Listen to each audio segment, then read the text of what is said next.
साथियों नमस्कार। आज हम बात करेंगे अर्थव्यवस्था के बारे में। जो इकोनॉमिक सिस्टम है, आपने देखा था कि उत्तर वैदिक काल और वैदिक काल का जो इकोनॉमिक सिस्टम था, फिर आपने देखा कि किस प्रकार से बौद्ध काल जो कि 606वीं ईसा पूर्व यानी कि 600 बीसी से लेकर के 400 बीसी के बीच जो परिवर्तन आया इकोनॉमिक सिस्टम में, वो आपने देखा कि किस प्रकार से कृषि में परिवर्तन आया, किस प्रकार से व्यापार में परिवर्तन आया और किस प्रकार से जो है शिल्प का विकास हुआ और बहुत सारी चीजों को आपने देखा किस प्रकार से व्यापार होता था।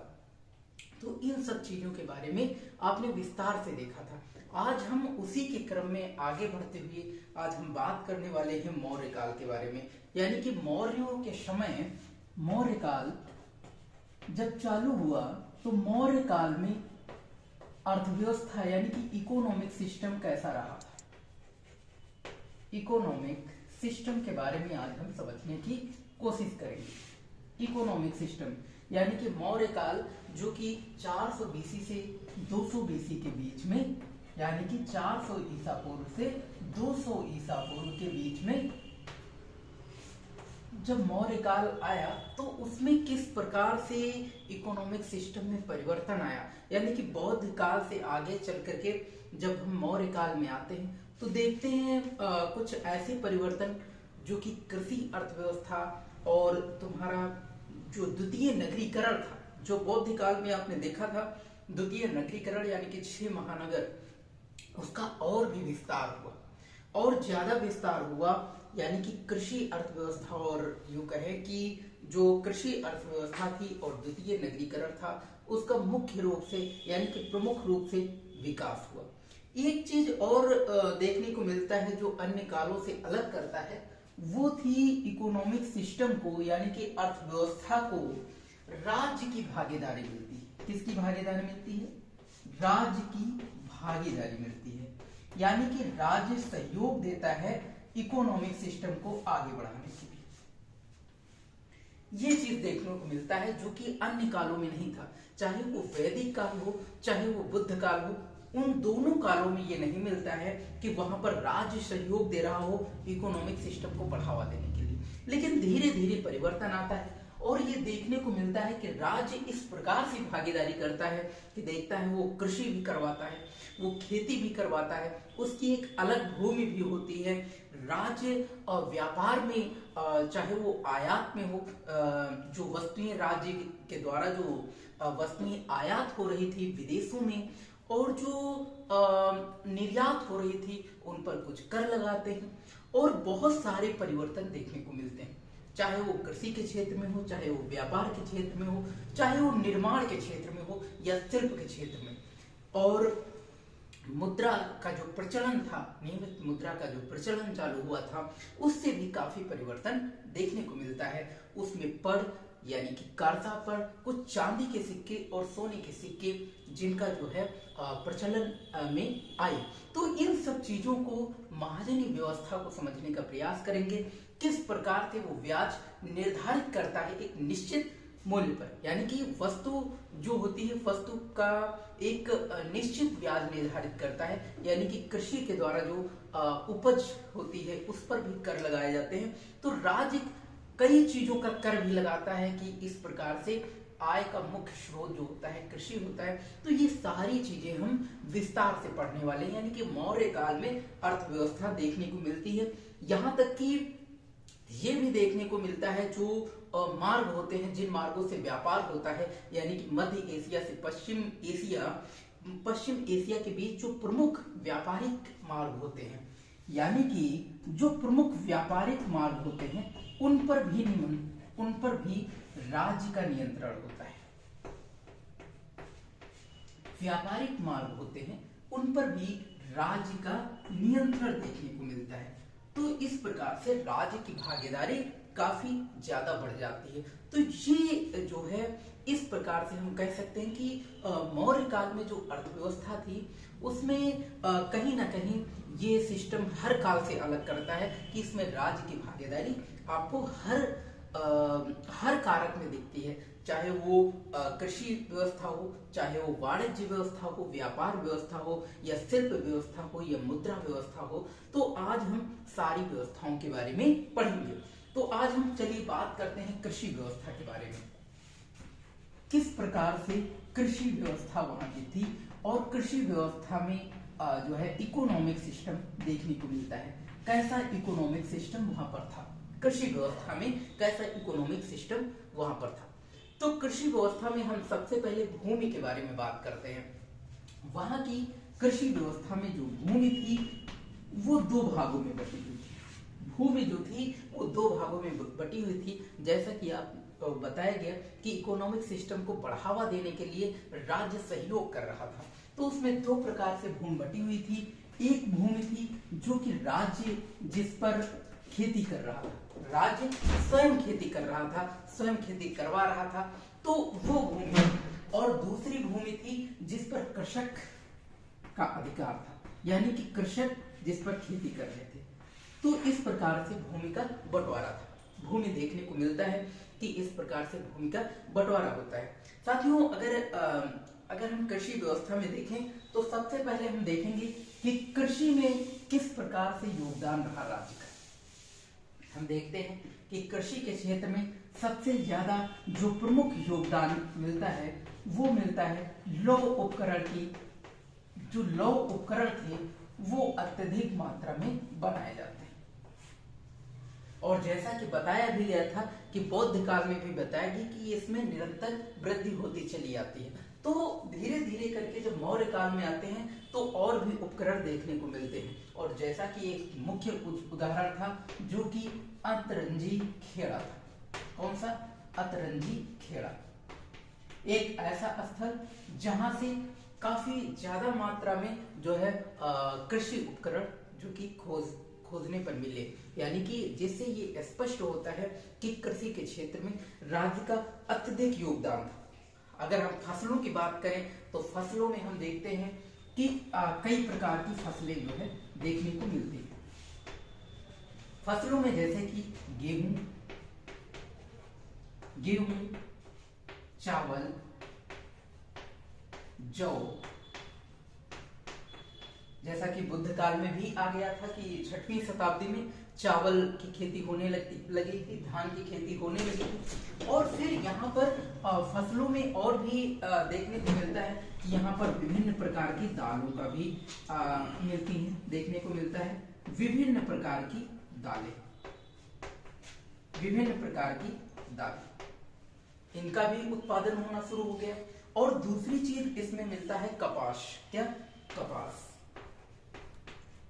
भी मिलता है। और पुरातात्विक साक्ष्यों से यह भी मिलता है कि इसमें गन्ने की भी खेती होना स्टार्ट हो चुका था।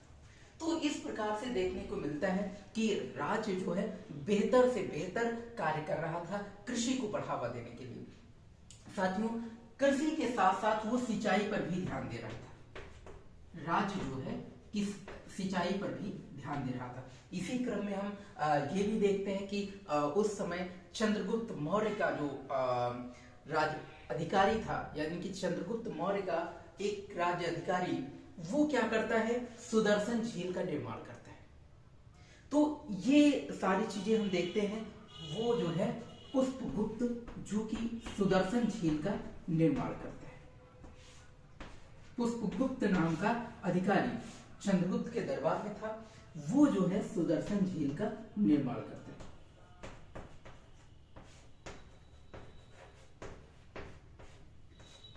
तो कहीं ना कहीं जो है कृषि के क्षेत्र में राज्य जो है काफी ज्यादा भागीदार बन रहा था। वो स्वयं खेती करवा रहा था। और साथियों, जो भूमि बटी हुई थी जो राज्य के हक में थी, यानी कि जो राज्य खेती करवा रहा था, उस भूमि को कहते थे, क्या कहते थे? सीता भूमि। क्या कहते थे? सीता भूमि। और जो इस भूमि की देखरेख कर रहा था, जो इस भूमि की देखभाल कर रहा था, जो इस पर खेती करवा रहा था, उस लीडर को कहते थे सीता अध्यक्ष। क्या कहते थे? सीता अध्यक्ष। सीता अध्यक्ष क्या कहते थे? उसे कहते थे सीता अध्यक्ष। तो ये चीजें जो है देखने को मिलती हैं। और ये जो भूमि थी, राज्य की जो भूमि थी, राज्य जो खेती करवा रहा था, उस पर कृषक ना करके उस पर कौन खेती कर रहा था? उस पर कर रहे थे कर्मचारी वर्ग कर रहा था। क्या? कर्मचारी वर्ग और कैदियों के द्वारा खेती करवाई जा रही थी और दासों के द्वारा खेती करवाई जा रही थी। जो दास थे, इन सभी के द्वारा जो है राज्य खेती करवा रहा था। तो इस प्रकार से देखने को मिलता है कि जो है इस प्रकार से, और भूमि के कई प्रकार भी थे, जिसमें कृष्ट आता है जो कि एक बंजर भूमि होती है, आकृष्ट आता है बिना जोती हुई भूमि होती है, और एक शब्द आता है स्थल जो कि ऊंची भूमि होती है। तो भूमि कितने प्रकार की थी? जो कहे कि भूमि के प्रकार हम कह सकते हैं, एक कृष्ट थी, कृष्ट, और एक कौन सी? आकृष्ट, और एक कौन सी? स्थल, जिसमें कृष्ट जो थी वो बिना जोती हुई भूमि थी। कैसी? जोती हुई भूमि थी। कृष्ट क्या थी? जोती हुई भूमि, जोती हुई भूमि। और जो ये थी आकृष्ट, वो बिना जोती हुई भूमि थी, बिना जोती हुई। और जो स्थल था वो ऊंची भूमि को कहते थे, ऊंची भूमि। तो इस प्रकार से भूमि का बंटवारा था। और तो इस प्रकार से हम देखते हैं कि कृषि के क्षेत्र में जो है मौर्य काल में काफी ज्यादा परिवर्तन आया। एक परिवर्तन आया कि राज्य स्वयं खेती करवा रहा था, और ये कृषक के द्वारा भी खेती करवा रहा था। तो ये परिवर्तन देखने को मिलता है कृषि व्यवस्था में। और हम देखते हैं कि इस जो मौर्य काल में राज्य की प्रमुख आय थी, उसका स्रोत भी भूमिकर था। क्या था?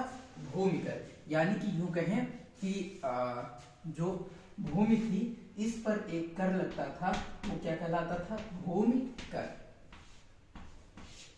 भूमिकर, और जो कि आय का प्रमुख स्रोत था। तो इस प्रकार से देखने को मिलता है। और ये भूमिकर क्या था? उपज का 1/6 भाग था। कितना था? उपज का 1/6 भाग। उपज का 1/6 भाग। तो ये आप चाहे तो स्क्रीनशॉट ले सकते हैं, या फिर इसको आप नोट भी कर सकते हैं। और साथियों, कोशिश करें कि स्क्रीनशॉट लेने से बचें और इन पिन पॉइंट को नोट करते रहें, जिससे ये लेखन शैली के लिए बहुत ही महत्वपूर्ण है। तो ये आप जान रहे थे कृषि व्यवस्था के बारे में। इकोनॉमिक सिस्टम जो था, उसमें कृषि का किस प्रकार से सहयोग होता है। अब इसी क्रम में हम जानेंगे जो कृषि व्यवस्था के साथ साथ इकोनॉमिक सिस्टम में शिल्प व्यवस्था को जानना। शिल्प या यूं कहें शिल्प और उद्योग व्यवस्था। शिल्प और उद्योग व्यवस्था में कुछ चीजें मिलती हैं जिन पर राज्य का एकाधिकार भी होता है, जिन पर राज्य का विशेषाधिकार भी होता है, ये चीजें। और तो इन सब चीजों के बारे में हम थोड़ा सा जानेंगे। वो क्या है? शिल्प एवं उद्योग। वो है शिल्प एवं उद्योग। शिल्प एवं उद्योग। तो मौर्य काल में शिल्प एवं उद्योग किस प्रकार से इकोनॉमिक सिस्टम को बढ़ावा दे रहा था, तो उसमें हम देखते हैं कि कई प्रकार की शिल्पें जो प्रचलन में थी मौर्य काल में। लेकिन उसमें जो जहाज निर्माण था, क्या? जहाज निर्माण। जहाज निर्माण शिल्प एक जहाज निर्माण, और दूसरा था अस्त्र निर्माण। कौन सा? अस्त्र निर्माण। तो ये जो शिल्प थे, अस्त्र निर्माण और जहाज निर्माण, इन पर राज्य का विशेषाधिकार देखने को मिलता है। क्या मिलता है? राज्य का विशेषाधिकार देखने को मिलता है। यानी कि यूं कहें कि ये जो जहाज निर्माण था या फिर अस्त्र निर्माण था, ये कोई व्यक्तिगत उद्योग नहीं था, यानी कि व्यक्तिगत शिल्प नहीं था। वो कैसा था, उसमें राज्य भागीदारी करता था। हम देखते हैं कि व्यापारिक जो जहाज निर्माण होते थे उनका बाहर निर्यात किया जाता था, अच्छे दामों पर उन्हें विक्रय किया जाता था। इस प्रकार से राज्य की आय में बढ़ोतरी होती थी। तो ये देखने को मिलता है कि जहाज निर्माण और अस्त्र निर्माण थे, इन पर राज्य का विशेष अधिकार था। और अगर उद्योग में जाएं तो उद्योग में भी कुछ ऐसी चीजें होती हैं, जैसे कि बहुत सारी खानें थी उस समय, जो वो खानें थी तांबे की, सोने की और चांदी की। तो ये जो खाने थी, इन पर राज्य का एकाधिकार था, इन पर राज्य का एकाधिकार था।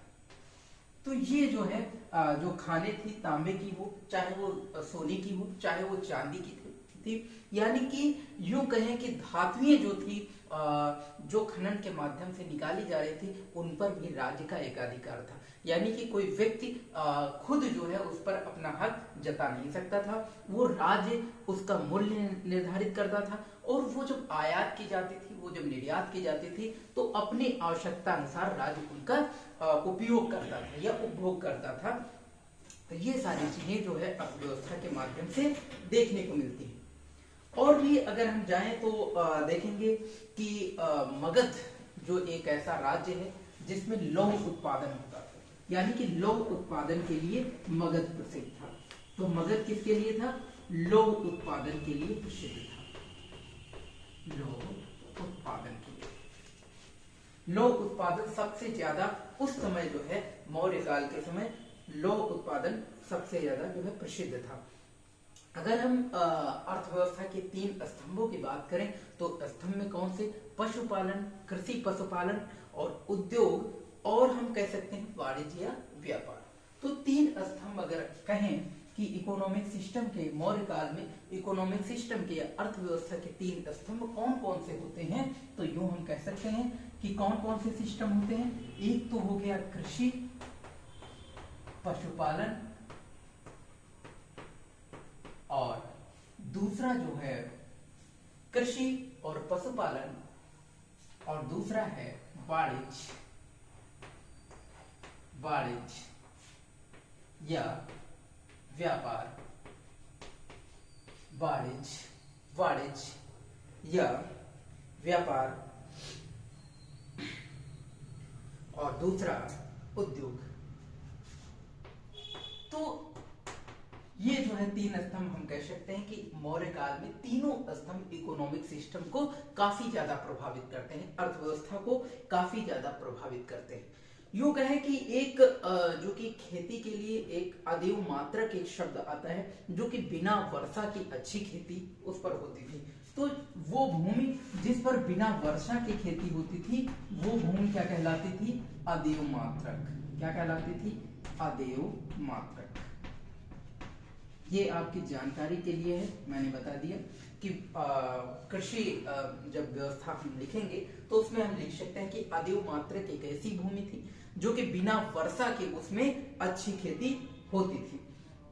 अगर हम अर्थव्यवस्था में कुछ और पॉइंट जो मौर्य काल में अधिकारियों के बारे में अगर हम ध्यान दें, तो अधिकारियों में जो शीर्ष अधिकारी था उसको लगभग वेतन मिलता था 48,000 पड़, और जो निम्न अधिकारी था उसको 60 पड़ होते थे। साथ ही ये जो पड़ होती है ये चांदी की मुद्रा होती है। तो जो मौर्य काल में शीर्ष अधिकारी होता था, शीर्ष अधिकारी, उसको मिलता था 60,000 पड़, और जो निम्न अधिकारी था, निम्न अधिकारी, उसको मिलता था 60 पड़, 60 पड़। और पड़ क्या था? पड़ जो है एक चांदी की मुद्रा होती थी, चांदी की मुद्रा, चांदी की मुद्रा। पड़ जो है एक चांदी की मुद्रा होती थी। तो इस प्रकार से देखने को मिलता है। और ये चांदी की मुद्रा जो होती थी वो 3/4 तोले की होती थी। और इस पर जो है बहुत सारी चीजों की छाप भी मिलती है। ये 3/4 तोले की होती थी और इस पर कई चीजों की छाप मिलती थी, जैसे कि मयूर या पर्वत, मयूर, पर्वत, अर्धचंद्र, अर्धचंद्र। ये मुद्रा व्यवस्था में हम देख सकते हैं। तो मुद्रा व्यवस्था में भी ये हम देख सकते हैं कि एक जो पड़ होता था, और भी कई चीजें जो मौर्य काल में चलती थी मुद्राएं, हम बताएंगे मुद्रा व्यवस्था में कि किस प्रकार की। एक करसार पड़ था, एक धरा था, इन सब चीजों का जिक्र करेंगे। तो पड़ जो होती थी वो चांदी की मुद्रा होती थी और ये 3/4 तोले की होती थी, और जिस पर मयूर या फिर पर्वत या अर्धचंद्र या फिर जो है कई छाप वाली मुद्राएं होती थी। इनको रजत मुद्रा भी कहते थे या आहत रजत मुद्राएं भी कहते थे। तो इस प्रकार से देखने को मिलता है। और भी बहुत सारे उद्योग थे। वस्त्र निर्माण में भी देखने को मिलता है कि वस्त्र निर्माण भी उस समय जो था वो महत्वपूर्ण उद्योग था। कौन सा? वस्त्र निर्माण मौर्य काल में वो महत्वपूर्ण उद्योग देखने को मिलता है, वस्त्र निर्माण। तो वस्त्र निर्माण महत्वपूर्ण उद्योग देखने को मिलता है। और व्यापारिक दृष्टि से हम ये भी देखते हैं कि एक जो दक्षिणा पथ था वो इकोनॉमिक सिस्टम के लिए अत्यधिक महत्वपूर्ण था, और दक्षिणा पथ भी बताएंगे आपको कहां से कहां तक था। और ये जो है कीमती पत्थर यहाँ से प्राप्त होते थे, कीमती पत्थर के लिए भी जाना जाता है। तो ये चीजें थी शिल्प और उद्योग के बारे में। अब हम इसी क्रम में पढ़ेंगे व्यापार और वाणिज्य। व्यापार और वाणिज्य वहां का कैसा था, इन सब चीजों के बारे में पढ़ेंगे। तो साथियों हमने जाना कि शिल्प और उद्योग के बारे में कि कुछ शिल्प थे जिन पर विशेषाधिकार था राज्य का, और कुछ चीजें थी जिन पर जो है राज्य का एकाधिकार था, चाहे वो खनन की, चाहे वो तांबे की खान हो या सोने की या फिर चांदी की, धातुओं की जो खाने थे उन पर राज्य का एकाधिकार था। ये सारी चीजें देखने को मिलती हैं। तो इस प्रकार से हम स्पष्ट होता है या हम कह सकते हैं कि इकोनॉमिक सिस्टम के लिए जो है शिल्प और उद्योग काफी ज्यादा महत्वपूर्ण है, क्योंकि इसमें कई उद्योग हैं जिन पर राज्य काफी भागीदारी करता है या काफी सहयोग करता है, जिससे इकोनॉमिक सिस्टम में ग्रोथ हो। और ये जब इकोनॉमिक सिस्टम हम मौर्य काल का लिख रहे होंगे तो उसमें कृषि व्यवस्था, शिल्प और उद्योग और ये सारी चीजें हम अलग अलग लिखेंगे। वाणिज्य व्यवस्था, तो वाणिज्य और व्यापार के बारे में थोड़ा सा समझ लेते हैं। वाणिज्य और व्यापार, इसके बारे में हम थोड़ा सा मौर्य काल में समझ लेते हैं कि वाणिज्य और व्यापार कैसा था। साथियों व्यापार में राज्य की भागीदारी मिलती है, और ये यूं हम कहें कि राज्य की जो राजकीय वस्तु थी, राजकीय वस्तुएं जो थी उन पर कर लगाया जाता था। वो चाहे आयात की जाती हो या निर्यात की जाती हो, उन पर कई प्रकार से यूं कहें कि राज्य की जो वस्तुएं थी उन पर 2 प्रकार से कर देखने को मिलता है, यानी कि 2 प्रकार से मुख्य रूप से कर देखने को मिलता है, जिसमें एक होता है सीमा शुल्क। एक वस्तु पर लगाया जाता था क्या? सीमा शुल्क। और दूसरा देखने को मिलता है सीमा शुल्क, और दूसरा जो देखने को मिलता है उसमें एक कर होता है जो कि आंतरिक व्यापार पर कर लगाया जाता है। तो ये सीमा शुल्क होता है, ये लगाया जाता है जब वस्तु बाहर जा, या एक यूं समझिए, मान लीजिए ये राज्य है, ठीक है, राज्य से बाहर अगर वस्तु जा रही है तो बाहर जा रही है तो निर्यात हो रही, तो निर्यात पर एक कर लगाया जाता था जिसको निष्क्राम कहा जाता था। क्या कहा जाता था? निष्क्राम। और दूसरा, जब वस्तु राज्य में आती थी, राज्य में वस्तु आती थी यानी कि वस्तु का आयात होता था, तो उस पर एक कर लगाया जाता था जिसको कहा जाता था प्रवेश। क्या कहा जाता था? प्रवेश। ये दोनों कर सीमा शुल्क में देखने को मिलते हैं, यानी कि हम निष्क्राम कर भी कह सकते हैं, निष्क्राम कर लगाया जाता था, और दूसरा कौन सा? प्रवेश कर। ये राजकीय वस्तुओं पर ये कर लगाया जाता था। और दूसरा क्या होता था, बाह्य जब व्यापार होता था तो बाह्य व्यापार में कई कर लगाए जाते थे, उन पर भी बात करेंगे। बाह्य कर अगर बात करें तो पहले तो समझते हैं कि बाह्य व्यापार किन किन देशों से होता था। तो उसमें रोम, मिस्र,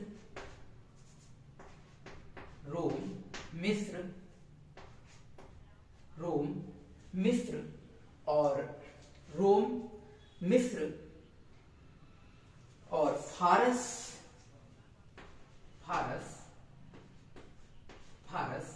और भी अन्य पश्चिमी एशिया के देश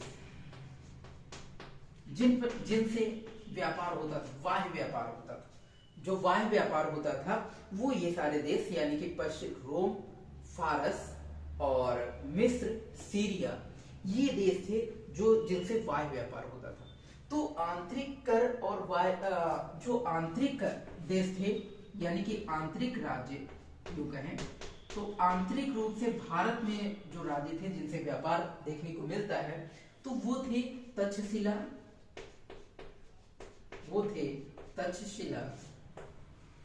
तक्षशिला, काशी, उज्जैन, कौशाम्बी, काशी,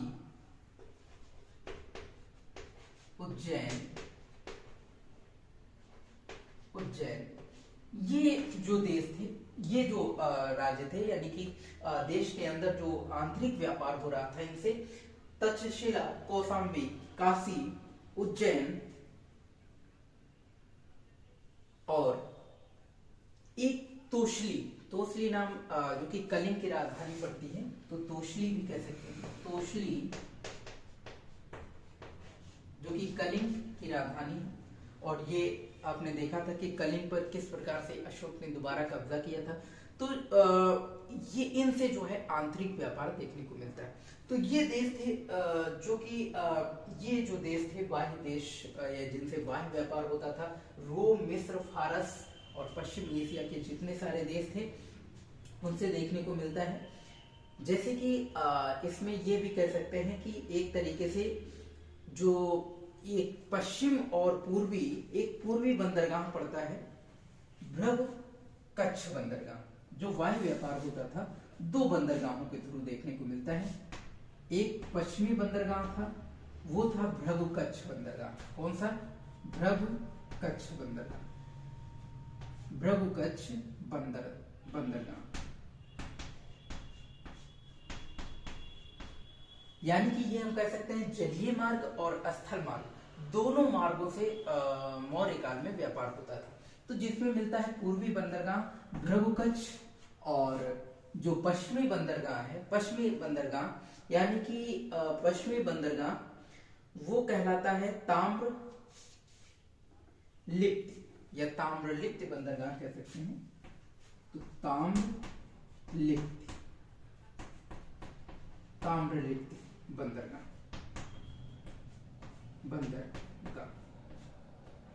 तो यहां वस्तुएं जब वाह्य व्यापार होता था इन वस्तुओं पर कर लगाया जाता था। वाह्य कर जो कि या ये कहे कि इन पर सीमा शुल्क लगाया जाता था। और सीमा शुल्क जब वस्तुएं आयात की जाती थी, विदेश को जब वस्तुएं निर्यात की जाती थी तो निष्काम कर लगाया जाता था, और जब आयात होती थी तो प्रवेश कर लगाया जाता था। और जो स्वदेश में उत्पन्न होने वाली वस्तुएं थी, यानी कि स्वदेश में जो उत्पन्न हो रही हैं, अपने देश में जो उत्पन्न हो रही हैं, उनको वाह्य कहा जाता था या वाह्य कर युग है। और जो कि एक राजधानी के लिए जो शुल्क लगाया जाता था, जो कर लगाया जाता था, वो अभियांतर कहलाता था। कौन सा कहलाता था? वो अभियांतर कहलाता था। और जो एक तरीके से जो विदेशी वस्तुएं थी, जो विदेशी वस्तुओं पर शुल्क लगाया जाता था, वो कहलाता था आदित्य। यानी कि 3 प्रकार के व्यापारिक कर भी देखने को मिलते हैं। तो व्यापारिक कर कितने मिलते हैं? व्यापारिक कर 3 प्रकार से देखने को मिलते हैं। व्यापारिक कर कौन कौन से होते हैं? पहला जो कि वाह्य कर, जो कि वाह्य देशों पर लगाया जाता था, वाह्य कर। और दूसरा अभ्यंतर, अभियांतर, और दूसरा अभियांतर, और तीसरा कर जो कि आदित्य कहते थे। क्या कहते थे? आदित्य। तो ये जो बाह्य कर होता था वो स्वदेश में जो वस्तुएं उत्पन्न होती थी, स्वदेश में उत्पन्न वस्तुओं पर, यानी कि अपने देश में जो उत्पन्न हो रही हैं वस्तुएं और उन्हें विदेशों में ले जाया जा रहा है, उन वस्तुओं पर क्या लगाया जाता था? बाह्य कर लगाया जाता था। और अभ्यंतर जो कि विदेश से अपने यहाँ आ रही हैं, यानी कि स्वदेश में जो विदेश से आ रही हैं वस्तुएं, उन पर कौन सा कर लगाया जाता था? अभ्यंतर, यानी कि विदेशी वस्तुओं पर, यूं कह सकते हैं विदेशी वस्तुओं पर। और जो आदित्य था वो जो आदित्य कर लगाया जाता था वो लगाया जाता था विदेशी वस्तुओं पर, शुल्क लगाया जाता था। और ये कहे अभ्यंतर एक विदेशी वस्तुओं पर आदित्य, और ये राजधानी के लिए था, राजधानी में जो वस्तुएं थी उनके लिए, और ये विदेशी वस्तुएं। तो इस प्रकार से देखने को मिलता है कि राज्य जो है अपने इकोनॉमिक सिस्टम को बढ़ावा देने के लिए वो वस्तुओं पर कर लगाता था, चाहे वो वस्तुएं विदेश जा रही हों, यानी कि स्वदेश से उत्पन्न हो रही हों, तब भी उन पर कर लगता था, या फिर विदेश से वस्तुएं आ रही हों तब भी उन पर कर लगाया जाता था। और या फिर जो राजधानी थी, उस राजधानी में जो वस्तुओं का क्रय विक्रय हो रहा है उन पर एक शुल्क लगाया जाता था। तो इस प्रकार से राज्य की आय को बढ़ावा मिलता था, यानी कि ये जो है वाणिज्य और व्यापार में हम देखने को मिलता है, व्यापार के तहत देखने को मिलता है। तो इस प्रकार से हम बहुत सारे शुल्कों को देखते हैं। और अगर इसी में हम मुद्रा का प्रचलन अगर देखें, मुद्रा और महाजनी प्रथा, तो उसमें हम कुछ ऐसा पाएंगे, उसमें कई लिस्ट हैं जो कि मुद्रा के बारे में बताया गया कि उस समय कितने प्रकार की मुद्राएं चलती थी और उन मुद्राओं को किस प्रकार से प्रयोग होता था, ये सारी चीजें हम पढ़ेंगे। तो मुद्रा और महाजनी प्रथा के बारे में या फिर नगरीकरण इसके साथ ही पढ़ेंगे। तो मुद्रा एवं महाजनी प्रथा, महाजनी प्रथा,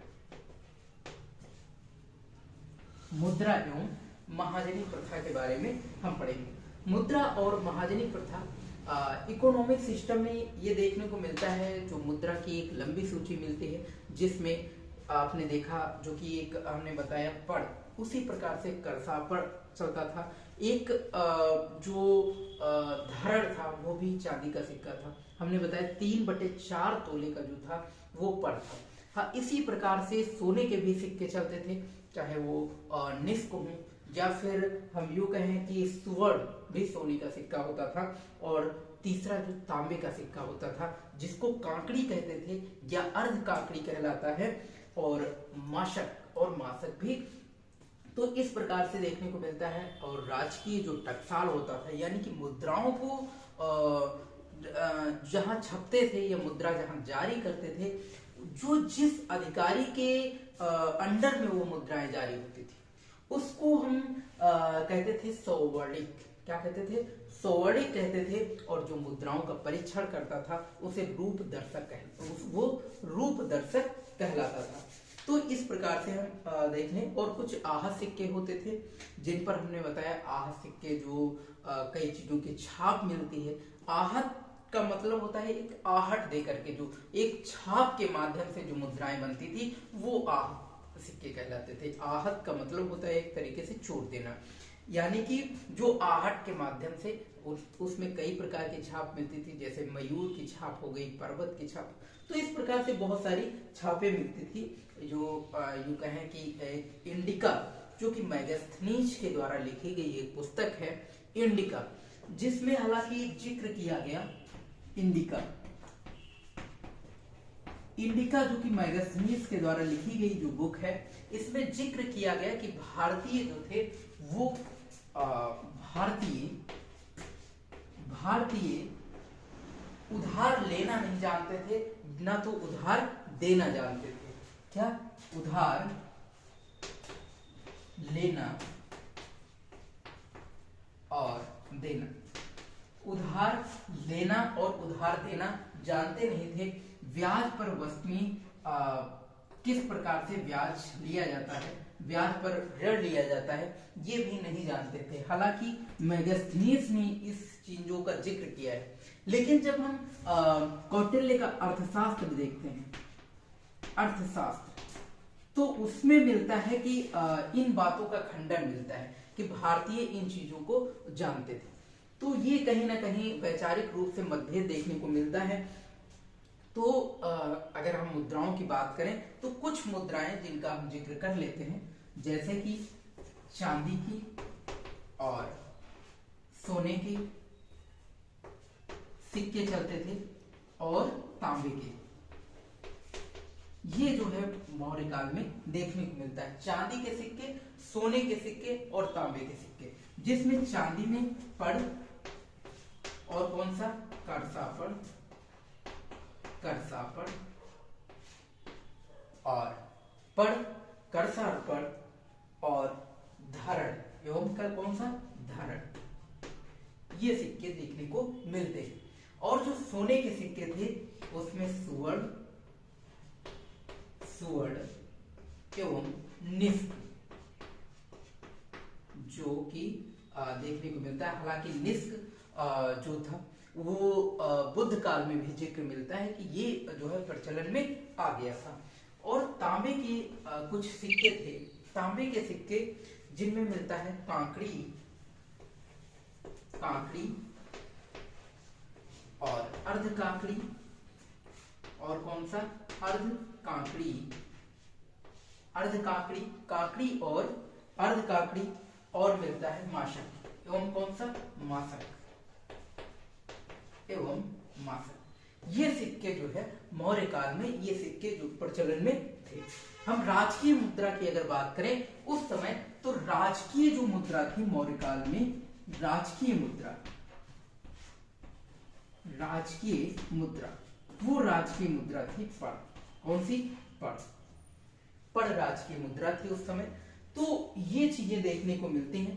और अगर हम देखें कि मुद्रा के साथ साथ अगर हम देखें कि एक व्यापार में जो वस्तुओं पर ब्याज लगाया जाता था वो एक निश्चित ब्याज था, वो उस समय एक निश्चित ब्याज था और वो वस्तुओं पर लगाया जाता था 15%। तो ब्याज की मात्रा निश्चित थी, 15% ब्याज जो है वस्तुओं पर, राजकीय वस्तुओं पर लगाया जाता था। किस पर? राजकीय वस्तुओं पर, राजकीय वस्तुओं पर ब्याज देखने को मिलता है कि ब्याज जो है 15% लगाया जाता है। लेकिन जब वस्तुएं विदेश निर्यात की जाती थी, विदेश समुद्री यात्रा के माध्यम से निर्यात की जाती हो, तो उसमें जाहिर सी बात है खर्चा ज्यादा आता था, जिसलिए राज्य जो है उनसे ब्याज वसूलता था और उनसे ब्याज वसूला जाता था 60% ब्याज, 60% ब्याज वसूला जाता था। और ये कहीं ना कहीं बताया गया कि ये जो ब्याज वसूला जाता था ये व्यवहारिक ब्याज था, यानी कि समुद्री यात्रा के माध्यम से विदेश ले जाया जाता था, जल मार्ग के द्वारा ले जाया जाता था, जिससे उनका खर्चा ज्यादा आता था, जिसलिए ये 60% ब्याज वस्तुओं पर लगाया जाता था। इस प्रकार से देखने को मिलता है कि जो व्यापार होता था वो जलीय माध्यम से और स्थल माध्यम से, दोनों माध्यम से व्यापार होता था। हमने व्यापार के कुछ मार्ग भी बताए। अगर व्यापार यूं देखें कि व्यापार के 3-4 मार्ग भी थे जो उस समय काफी ज्यादा व्यापारिक मार्ग फेमस थे, या जो है जिसमें व्यापारिक मार्ग के बारे में अगर बात करें तो एक प्रथम मार्ग था उत्तरापथ। क्या कहते थे? उत्तरापथ। तो थोड़ा सा जिक्र कर लेते हैं, ये बिल्कुल लेक्चर का लास्ट पॉइंट है और जो कि समझने लायक है, काफी महत्वपूर्ण पिन पॉइंट है। तो बात कर रहे हैं व्यापारिक मार्ग जो थे वो तीन प्रकार के व्यापारिक मार्ग फेमस थे, 4 प्रकार, जिसमें प्रथम मार्ग था उत्तरापथ। क्या था? उत्तरापथ, उत्तरापथ, उत्तरापथ प्रथम मार्ग था उत्तरापथ। जो कि पाटलिपुत्र से देखने को मिलता है, वो पाटलिपुत्र से ताम्र लिपि तक जाता था। तो पाटलिपुत्र यानी कि पाटलिपुत्र से लेकर के वो ताम्र लिपि तक, कहां तक? ताम्र लिप्ति या लिप्त, ताम्र लिप्ति जो बंदरगाह है वहां तक देखने को मिलता है। उत्तरापथ फेमस था, वहां तक जाता था। और जो सेकेंड पथ था यानी कि द्वितीय पथ, वो पथ था पाटिल से, पाटल एक स्थान है, पूर्व में एक स्थान है, यानी कि पूर्वी भारत में एक स्थान पड़ता है पाटल, और पाटल से लेकर के वो कौशाम्बी तक जाता था। कहां तक? वो कौशाम्बी तक, पाटल से लेकर के कौशाम्बी तक। कौशाम्बी यानी कि पूर्व में एक स्थान है पाटल, वहां से पूर्व में एक स्थान है कौशाम्बी, वहां से लेकर के पश्चिम में एक स्थान है पाटल, वहां तक जाता है। और जो तृतीय मार्ग है, तृतीय मार्ग वो जाता है श्रावस्ती से लेकर के, श्रावस्ती जो कि यूं कहें कि ये उत्तर में है, श्रावस्ती, श्रावस्ती यानी कि दक्षिण में प्रतिष्ठान, दक्षिण में पड़ता है प्रतिष्ठान। तो प्रतिष्ठान जो दक्षिण में है, प्रतिष्ठान नामक स्थान से श्रावस्ती तक जाने वाला मार्ग वो तृतीय व्यापारिक मार्ग था। और जो चौथा मार्ग था, तो पहला मार्ग कौन सा? पाटलिपुत्र से ताम्रलिप्ति तक, और जो दूसरा था वो पाटल से लेकर के कौशाम्बी तक, और तृतीय था वो प्रतिष्ठान से लेकर के श्रावस्ती तक। और जो चौथा मार्ग था वो था भृगुकच्छ जो बंदरगाह है, भृगुकच्छ, भृगुकच्छ, भृगुकच्छ बंदरगाह से लेकर के, भृगुकच्छ बंदरगाह से लेकर के मथुरा तक। कहां तक? मथुरा, मथुरा तक। और इसमें देखने को मिलता है एक स्थान पड़ता है उज्जैन, यानी कि उज्जैनी से होकर के, उज्जैन से होकर के ये मार्ग जाता था, यानी कि भृगुकच्छ बंदरगाह से होते हुए वो मथुरा तक जाता था। तो ये जो है चारों व्यापारिक मार्ग जो उस समय प्रमुख रूप से देखने को मिलते हैं। तो ये चार प्रकार के व्यापारिक मार्ग जो कि काफी ज्यादा मौर्य काल में फेमस थे। तो इस प्रकार से हम मुद्रा और महाजनी प्रथा को हमने समझा, और इसी के साथ हम अगले सेशन में हम लाएंगे मौर्योत्तर काल, जो कि मौर्योत्तर काल में हम समझेंगे कि वहां पर किस प्रकार से कृषि व्यवस्था थी। साथ ही जो इकोनॉमिक सिस्टम है, इकोनॉमिक सिस्टम सभी कालों में समझना बेहद जरूरी है। इकोनॉमिक सिस्टम के साथ साथ हम राजनीतिक व्यवस्था और सामाजिक व्यवस्था के बारे में भी जिक्र करेंगे। तो सबसे पहले हम धीरे धीरे इन कालों को समझते हुए मौर्य काल और बुद्ध काल और जो हमने पढ़ा वैदिक काल, इनकी हम सबसे पहले इकोनॉमिक सिस्टम पढ़ लेते हैं, और इकोनॉमिक सिस्टम के बाद में हम धीरे धीरे करके जब हम राजनीतिक और सामाजिक व्यवस्था के बारे में पढ़ा रहे होंगे तो ये आप धीरे धीरे करके उनसे जोड़ पाएंगे, रिलेट कर पाएंगे, जिससे आप बुद्ध काल की राजनीतिक, सामाजिक और इकोनॉमिक सिस्टम तीनों को लिख पाएंगे, और इसी प्रकार से मौर्य काल के राजनीतिक, सामाजिक और इकोनॉमिक सिस्टम को लिख पाएंगे। तो साथियों, आज जो हमारा जो टॉपिक था यानी कि मौर्य काल का इकोनॉमिक सिस्टम, आपने बेहद विस्तार से पढ़ा, और कोशिश करना कि ये जितने भी पिन पॉइंट हैं आप एक बार बहुत ही गहराई से देखना, और प्रयास करना ये जो जानकारी है दोस्तों के साथ शेयर करें, और चैनल पर अगर आप नए हैं तो जरूर सब्सक्राइब करें, जिससे आपको फायदा होगा, और साथ साथ जो है आप जिसको शेयर करेंगे उससे भी नॉलेज बढ़ेगा। तो साथियों, हमारा जो टारगेट है यूपीएससी, ये धीरे धीरे करके मंजिल की ओर बढ़ रहा है आपके सहयोग से, और आप लोग बेहतर से बेहतर जो है लेखन शैली को बढ़ाते रहें, हमारे लेक्चर को बहुत ही गहराई से देखें, और अगर एक बार में समझ में नहीं आता है तो आप कोशिश करें स्क्रीनशॉट लें, या फिर डायरी और पेन लेकर के जो है हमारे सेशन को करने का प्रयास करें। साथियों, इसी के साथ मैं अलविदा लेता हूं। अगले सेशन में फिर मिलूंगा एक जबरदस्त सेशन के साथ में मौर्योत्तर काल को लेकर के। तब तक के लिए जय हिंद, जय भारत।